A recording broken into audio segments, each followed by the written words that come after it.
Hello, everyone. It's Sunday Fun Day, and I'm Alexis Yunis back with Elemi and Janusz. We're going to be looking back at Arsenal's triumphant win over Newcastle because does this make things interesting as we count down to the final match week of the Premier League? Now, Arsenal have been pretty much living this entire season in Newcastle's back pockets, but Declan Rice said no more today. And it was his goal that got the Gunners a narrow 1-0 win at the Emirates in Arsenal's final home game of the season. They're away to Southampton for their final game in the Premier League. Elemi, Janusz, let me get straight into it, right?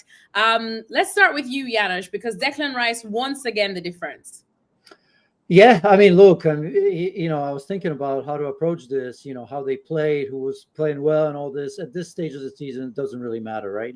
I mean, We'll get to Arsenal and what the season was like in general, I'm assuming, and all of that. But today was about a result. The first half was not good. Newcastle looked much better organized with a lot more intensity and certainly many more chances. David Raya was outstanding in goal for them. But in the end, you can almost go out there and say the most important or the best player showed up, and that was Declan Rice. There are probably many heroes. You can look at Saka before the injury, but the injury set him back and all of that. But Declan Rice has been steady for them, and what a well taken shot, first timer, absolutely wonderful, and it got Arsenal the Champions League for next season. Yeah, exactly. That is a big talking point, Elemi. But just one more on Declan Rice, because we've been waxing lyrical about him all season. And I think just the way to end it at the Emirates, the fact that he was the difference in this game today, but also David Raya, as Janusz pointed out, because that first half really kept Arsenal in the game as well. But it just really reinforced Declan Rice's value, not just as a midfielder, but potentially a future leader for Arsenal, do you think? Yeah, I want every youth player to go back and watch that goal and how he took it. It was magnificent. It was a real beautiful finish. And to your point, it's just an example once again of how important Declan Rice, as Janusz was saying, how important Declan Rice has been for Arsenal this season. Only Bukayo Saka has more goal involvements. Declan Rice now 19. Part of it is also because of the freedom that he has to go forward more when Thomas Partey is in the game as well, as we obviously saw that in the Champions League. But it's also about, as you mentioned, Alexis, just how much of a leader he is. And that's a really important part that we need to remember about this Arsenal side, because to me, Arsenal, if you want to win the Premier League, we've talked about the striker, we've talked about the places, but you also need leaders on the pitch. You mentioned David Raya, who, without him throughout the season, maybe they would have lost a couple of matches, but Declan Rice is an absolute leader for the Gunners, and the goal today was wonderful. So it's about building from this, but well done, Arsenal, 1-0, and you qualified for the Champions League. And by the way, just quickly, let's not be afraid to really talk about Declan Rice as one of the best in the world. He is, part of it will be, because he's English, and, here's Declan Rice, his leadership, his work rate, the ability to score, the ability to defend, the ability to raise the game, not just of his own, because he does that game in and game out, right? But everybody else around him. He's a superb player. We often talk about teams that spend so much money as they did on him, and there's so many examples that didn't pan out. You're going to see the same thing over and over and over again. His best game is most people best game ever. I mean, it took me a while as well. I saw the value of him at West Ham, but you always wonder what's going to happen when you go to a club with bigger expectations. And although Arsenal have not met those expectations, it's certainly not because of Declan Rice. He shows up game in and game out. Yeah, and I remember when Manchester United were linked with a move for Declan Rice because he was supposed to link up with his bestie Mason Mount. But now I'm looking back and wondering what could have been. But just, I guess, final point then, Elemi, on Declan Rice, because I love when you guys make these hot takes. And Elemi, we were talking the other day when we were talking about El Clásico and Barcelona, Real Madrid, and I asked you guys, do you think Lamine Yamal, on form and everything, is the best player in the world right now? As Janusz said, Declan Rice, one of the best. But in terms of informed players, where would he rank for you right now? I said right in midfielders, not in the world. Okay, in the Premier League. There we go, in the Premier League, I guess. Anywhere. He would fit anywhere. Just to clarify, I'm not talking the best player in the world, but in terms of midfield, he fits in on just about any team in the world, I think. Yeah, there was a moment last season when Rodri and Declan Rice were going up against each other a lot, numerically speaking, statistically speaking. And I agree with Janusz. Apologies to all the sounds outside in the street. This is what happens when you live in New York City. But Declan Rice, to me, is one of the best players in his position out there. I'm in complete agreement. And whether he's English or not, it doesn't really matter to me. To me, it's more about tactically. How can Mikel Arteta help him to become the best that he can be? And again, once again, you need somebody like Partey to allow him to go forward, because there's so much to his game. You really see the illustrious diversity of his performances as well for the England national team, which makes him so key. So in terms of overall, right? Overall, I'm with Janusz again. It's about position. In his position, he's one of the best. Top 2, top 3, that's how good he is. Overall, I mean, it's a list, right? But I would put him in the top 15. He's that good. He's amazing. But again, it's important to remember that Arsenal, if you want to win the Premier League next season, you need more of these types of players. I'm not just talking about it from a midfield position. You need leaders, people that are going to step up and deliver. But a great performance, 19 goal involvements really tells you everything about the type of player that he is and represents for Arsenal. Well, let's talk bigger picture now then, shall we? Because as Janusz said it, that Arsenal now have clinched second place officially behind Liverpool. They are going to get Champions League football next year, which if you go back to Arsene Wenger times, he would say that's a trophy in and of itself. So I suppose is a trophy, but they didn't get a trophy this season, Janusz, which is something that may still be a thorn in Mikel Arteta's side. And look, we can start reflecting on Arsenal's season from now, even though they have one more match left. Look, Southampton already relegated. Arsenal, they finished as good as they could. Can we say that by clinching this second place, does it feel like at least a little bit of a successful campaign for the Gunners? No, of course not. Of course not. I mean, finishing second in any league is a pretty good thing, right? But I mean, Arsenal are being built. We talk about Mikel Arteta. He talks about the process and progress, which we've seen in the last couple of seasons. This is going to be the third season they'll finish second, right? There was a point, but, disappointment is that look how far away they are from Liverpool. And not many, I can't imagine that many, honestly, would say that, Liverpool were going to be the ones that take away the title if Manchester City slip up. So it's certainly no trophies whatsoever this season for them. And it really feels at this stage like it's next season or never. When I say never loosely, right? But not for a long, long time for Arsenal. It feels that way. Get it done right. I'm talking about the off season, and in terms of transfer, and they have a chance at the Premier League trophy. They will have that because, all these finishes second, you gain experience as well. Obviously, they've had major injuries as well. So if they stay healthy, they've had the red cards, 6 of them this season as well, as Mikel Arteta pointed out. But get it right, you have a chance. You get it wrong, and I think that project is over. Elemi, how do you see it? Does it feel like a little bit of a success for Mikel Arteta, considering they also have had a little bit of a dip in form now as well? No, I don't. I think this was the time when they needed to win this thing, or at the very least make it more competitive. I want to remind everybody that yes, second place, blah, blah, blah, 14 draws, Alexis Nunes. Yeah. That's too much. Only Everton drew more in the Premier League. If you want to win the Premier League, you can't draw 14 times. And we talked about it over and over again, especially sort of in the October, November campaigns, where they gave up away valuable points due to red cards, inability to stay focused for 90 minutes. This is an Arsenal Football Club that wants to win the Premier League for the first time in a very, very long time, not since the Invincibles, right? So you need to do more. So second place, Champions League, obviously within the context of everything and how you have to fight for financial, add-ons and trophies. Okay, that's fine, but you want to win the Champions League. And here's the problem. You know what the problem is. You need a striker. You need more depth. You need leadership, and you could have done that. So that's why Andrea Berta from Atletico Madrid has come as the new sporting director, because the very things that Janusz is pointing out about how this is the summer of importance for next season, Well, this is the work you got to do. Go get yourself a striker, a 20-plus goal striker that can help you. Go, you get yourself a 45, wherever you need to do. But Arsenal, if you need to win the Premier League, that's success for Mikel Arteta at this point now. Well, now since we're just tying things up on Arsenal, Yanis, we always like to talk about the good, the bad, the ugly. You probably don't even have to give me an ugly, but you're good and you're bad about Arsenal. There's been so many different highlights. We talk about David Raya, who has been great in between the sticks. I suppose the best part of Arsenal has been seeing Declan Rice, who we wax lyrical about, but also the progression of Miles Lewis-Skelly too, who even I thought was excellent today. I forget he's still a teenager. Great head of football. There have been some ugly moments as well for the Gunners, just kind of going from a position of power to then letting it all go, as unfortunately we have seen time and time again. So for you, what's your good, bad, and ugly for the Gunners?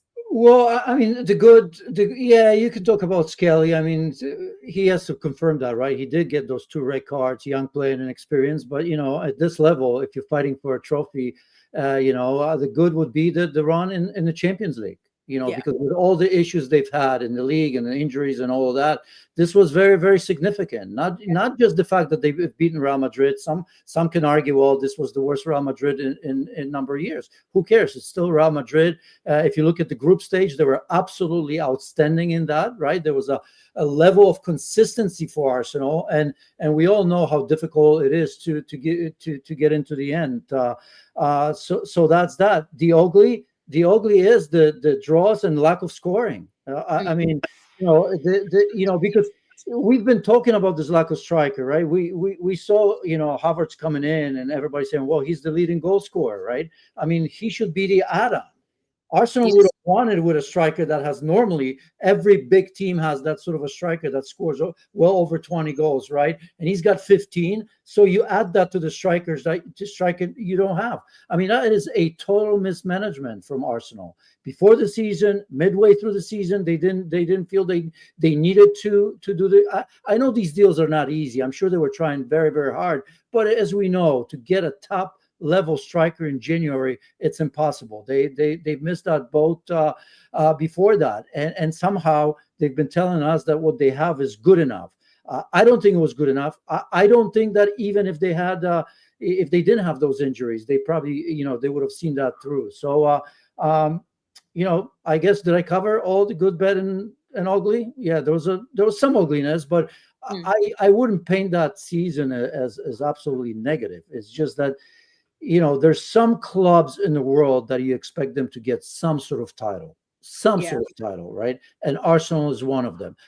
Had they won the League Cup or FA Cup, I still think we would have complained. Why would we complain? Because we expected them to win the Premier League title. Yeah, that's true. And I mean, what about you? What's your good, your bad, your ugly from Arsenal's season? I mean, it's exactly the same. I'm sorry to not give you a clip here, but the Champions League run was majestic. It was really amazing. Not just beating Real Madrid, but specifically doing it in a really great way, especially in the second leg at the Bernabeu. It's not easy to do this, especially in a season where, the new format and Arsenal still struggling to score goals, going up against a Real Madrid that has the likes of Mbappe, Jude Bellingham, etc., to win in real strong fashion is fantastic. And sorry, I'm again with the bad. It's the same thing as Yanis. You if you want to win this thing, you have to score goals. You have to show leadership. The one thing that I will add about the strike part is that even in January, Alexis, Arsenal had opportunities to buy a legitimate striker, and 2 things got in their way: hesitancy and narrow vision. Hesitancy, because it pains me to say this, Alexis. I hate saying this, but Ollie Watkins was an option for them in January. He really was. Like, Villa would have considered it. And Watkins, who is an Arsenal fan, probably would have considered it. And Arsenal didn't pull the trigger. That's one, okay? And if you go even way back, they had a chance to sign Alexander Isak a few summers ago. They didn't do it either as well. So this continuation of personality is not good enough. And that's a big, big negative for them. So hopefully, like I said, with Berta coming from Atletico de Madrid, who are also a hesitant club until recently, it will be interesting to see how they manage in the summer. Just go out there and do what you have to do to win this Premier League title. Nothing else is good enough. Right. Well, I suppose in contrast to Arsenal's season, this has already been a successful season for Newcastle. They have lifted some silverware as well, also at Arsenal's expense, considering they knocked them out of the League Cup 2 over 2 legs. But look, like I said, it's been a brilliant season so far for Eddie Howe and his men. Unfortunately, though, I think after today's results, it was just a narrow loss to the Gunners. They may still be looking at this as a bit of a missed opportunity, because in terms of dreaming of, Champions League football next season now, this sort of complicates things now as we head into the final match week of the Premier League. Janusz, what do you think they'll be feeling and thinking after this game? As you said, that has been a great season so far. You're never going to take that away, that trophy, and not just a trophy, but win over Liverpool, a Premier League champions, of course. That's massive. They've been on a really good run. Take aside, recently they've had, a draw away to Brighton, never easy, right? That can happen to anybody, and a loss away to your Villa, LME, right? I mean, and that can happen as well. But if you look around that, I mean, they've been on a run, and look, they've beaten Arsenal 3 times already. This was the first time that they've lost, and they, I think, conceded a goal against Arsenal as well. They've had to deal with some injuries just ahead of this game, right? Alexander Isak's not in the lineup. That's a massive loss in a game like this, where even, Arsenal has talked about, everybody wants Isak, but, that's big. Joelinton's been missing for a long, long time, because if he's in that midfield next to Tonali, Guimaraes, that's as good as it gets anywhere, really, that 3. I mean, I love Joelinton. I think in particular for this team, he does so much for Eddie Howe. Incredible player on both sides of the ball. We've seen him drop off from a striker, but, he covers so much ground and it's so good. So look, they're playing Everton at home on the last leg. They will beat Everton in that game, and they will be in the Champions League. So today, yes, a missed opportunity, but yeah, you're playing Arsenal, who's fighting for that away from home. That can happen to anyone. Elmi, what did you think? Did you want a little bit more from Newcastle, or are they looking a bit fatigued, probably running out of options? Of course, missing Alex Isak. We know exactly what kind of a game changer he is, as you pointed out too. Yeah, I mean, Isak's absence is obviously going to be big for Newcastle. I mean, it's the same theme that we've been talking about for a while. I think at St. James's Park, they're a different animal, right? They are absolutely tremendous. In fact, they haven't lost at St. James's Park in the league since February 1st. You know how strong they can be. Janusz mentioned about the good run of Newcastle, completely on point. Away from home, they become a little bit inconsistent, especially within 90 minutes. Today was a great example. They had 5 shots on target in the first 17 minutes in the first half against Arsenal today. And then in the second half, to your point, they kind of sat back a little bit. They did push. There were moments when they were pushing for sure, but it wasn't a complete 90 minutes of forceful engagement with the Gunners, right? And that kind of has been the theme for them away from home. At home, they're amazing. And I told you this on Friday. I wrote a predictions piece earlier this year about that I see Newcastle United getting Champions League. I stand by that. They're going to beat Everton soundly at St. James's Park and get that spot. So I'm not too worried about that. So now it's more about learning your lessons from when you were in the Champions League last time. Can you be strong enough, deep enough, good enough to have a good run in the Champions League, as well as having a good run in the league and also doing some things in the Cup? They won the Carabao Cup this season. That was so important for the Newcastle fan base. So, it's a good season. And I'm a very big fan of Eddie Howe. I like how he constantly tries to figure out how he can make his team better. He's not somebody that's waiting for things to happen to him. He tries to make things happen. It's going to be important to hold on to very important players. I think Isak is going nowhere. I'm not so sure about the likes of maybe a big offer for somebody like Bruno Guimaraes. If they can stay with him, fantastic. But it's important for them to keep that core unit and build on it. Tonali, of course, is another one. But overall, Champions League football, Carabao Cup win, a great season for Newcastle United.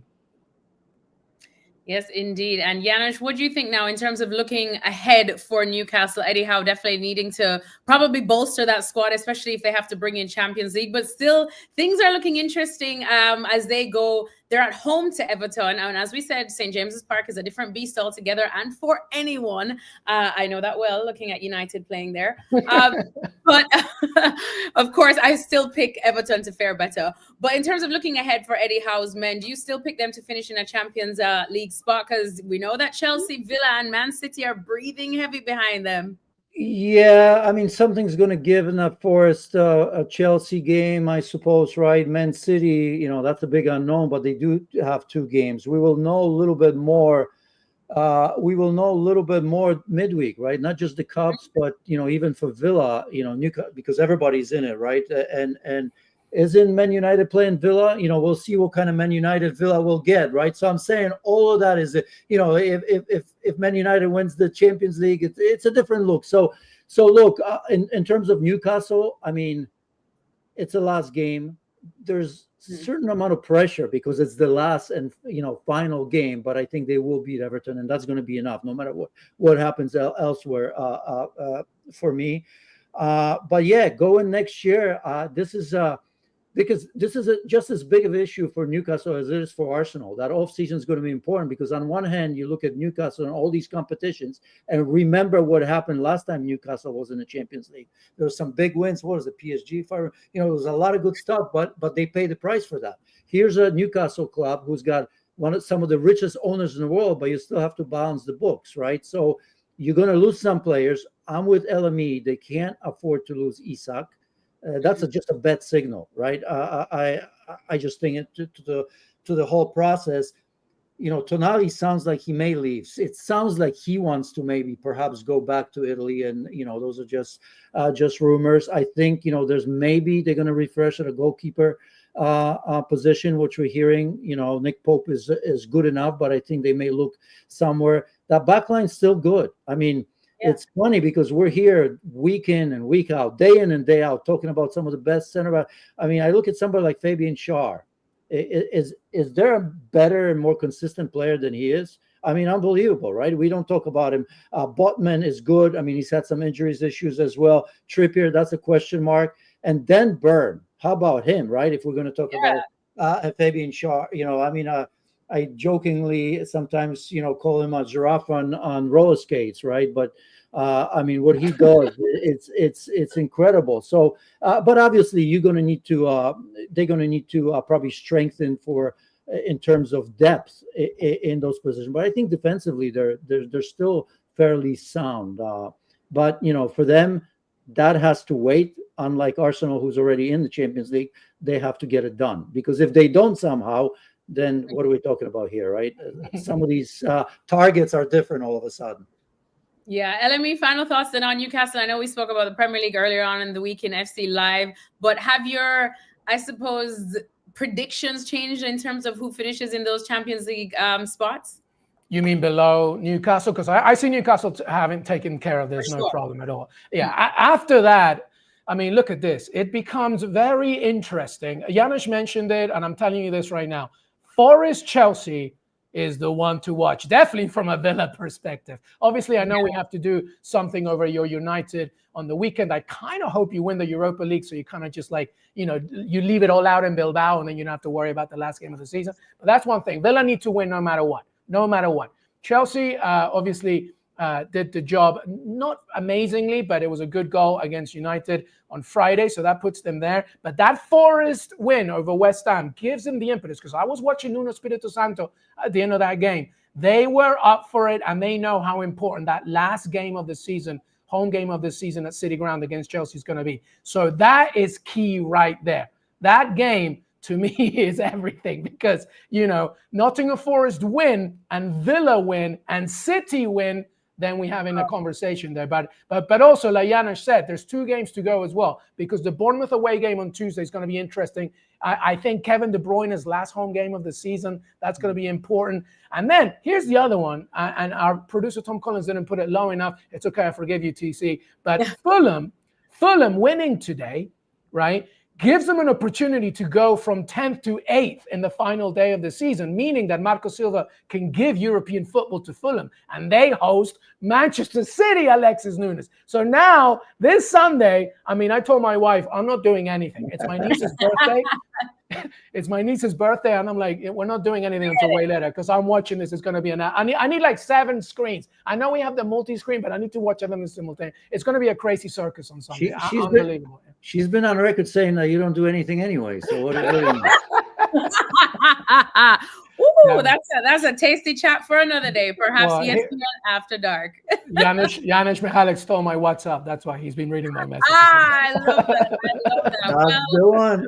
That's the Well, I one. mean, yesterday after the FA Cup final, I spoke to Ruben Diaz asking about what Manchester City are even thinking of now for these next two games, and he said, "Look, we just have to look at it as two cup finals." And I mean, that means that this end of the Premier League season is going to be a tasty one indeed. Two more cup finals plus the actual other European Cup finals. It's going to be an exciting 2 more weeks of football in May. Janusz Mihalik and Elemi, thank you so much for chatting and hanging with us. Wait, Alexis, are you nervous for Wednesday? How are you feeling about Wednesday?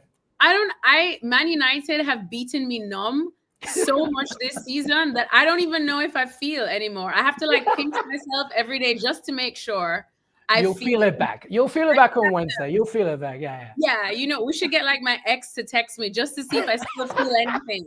Do you know what I mean? Do you know what I mean? That's how bad it is. I got you. This almost feels like the most important game in the history of Manchester United when you think about it. I mean, you know, there have been some great wins. They're more important, obviously. But really think about it. If they don't win that, if they lose that, that sets them back. I mean, I can't even imagine what's going to happen to United.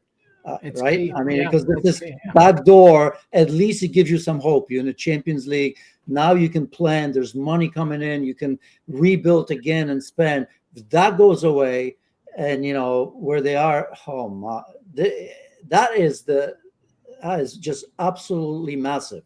Yeah, hold up, Alexis. I'm just texting your ex 1 second so you can like. Well, with that, we're definitely going to end this stream because, I don't even want to hope. We'll cross that bridge when we get there. Thank you guys for hanging with us. Thanks to everyone for tuning into this edition of ESPN FC Live, and we'll catch you another day.